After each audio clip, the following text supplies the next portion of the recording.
आसमान से एक काली नोटबुक गिरती है और बारिश से वो बिल्कुल भी गीली नहीं होती। इस नजारे पर लाइट की नजर पड़ती है जो वहीं से गुजर रहा था, तो वो नोटबुक को घर ले आता है। जैसे ही लाइट नोटबुक में अपना नाम लिखने वाला होता है, उसे अचानक उस पर लिखे निर्देश दिखते हैं, जिसका भी नाम इस पर लिखा जाएगा वो मर जाएगा। लाइट को लगता है कि ये नामुमकिन है और वो तुरंत नोटबुक में एक कातिल का नाम लिख देता है।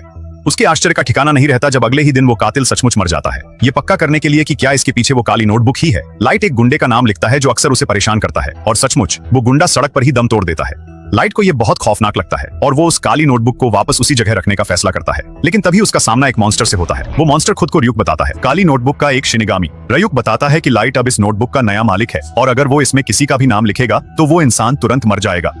यह जानकर लाइट तुरंत उन लोगों को सजा देने का फैसला करता है जिन्होंने अपराध तो किए लेकिन सजा से बच निकले।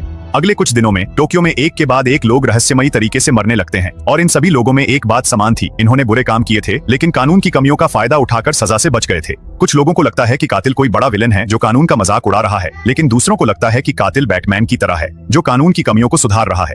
लोग इस कातिल को कीरा बुलाते हैं। इतने सारे लोगों की रहस्यमयी मौतें पुलिस का ध्यान खींचती हैं, इसलिए वे जांच में मदद के लिए मशहूर जासूस एल को काम पर रखते हैं। कीरा के मर्डर करने के समय के आधार पर एल अंदाजा लगाता है कि कीरा अभी भी कॉलेज में है। इस बात को ध्यान में रखते हुए कि कीरा के पास इतने सारे अपराधियों की जानकारी है, एल निष्कर्ष निकालता है कि वो पुलिस स्टेशन में काम करने वाले किसी व्यक्ति के परिवार का सदस्य है।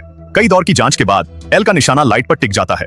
लाइट के पिता पुलिस प्रमुख हैं और लाइट ने अभी अभी कॉलेज शुरू किया है, इसलिए एल और पुलिस लाइट पर नजर रखने के लिए उसके पूरे कमरे में कैमरे लगा देते हैं। जैसे ही लाइट घर लौटता है, उसे पता चलता है कि दरवाजे की चौखट पर रखी पेंसिल की नोक टूटी हुई है। जाहिर है कोई चुपके से उसके कमरे में घुसा था। वो ये भी अंदाजा लगा लेता है कि कोई उस पर नजर रख रहा है, इसलिए वो उनके खेल में शामिल होने का फैसला करता है। वो अपनी डेस्क पर बैठकर आलू के चिप्स खाते हुए किताब पढ़ने लगता है। इस बीच टोक्यो में लोगों की रहस्यमयी मौतें जारी रहती हैं, जिससे अप्रत्यक्ष रूप से यह साबित होता है कि लाइट कातिल नहीं है। हालांकि वे यह नहीं जानते कि लाइट आलू के चिप्स के पैकेट के अंदर नोटबुक छुपाता है और चुपके से अपराधियों के नाम लिखता है। पुलिस लाइट पर से निगरानी हटाने का फैसला करती है, लेकिन जासूस एल को अभी भी यकीन है कि लाइट इतना मासूम नहीं है।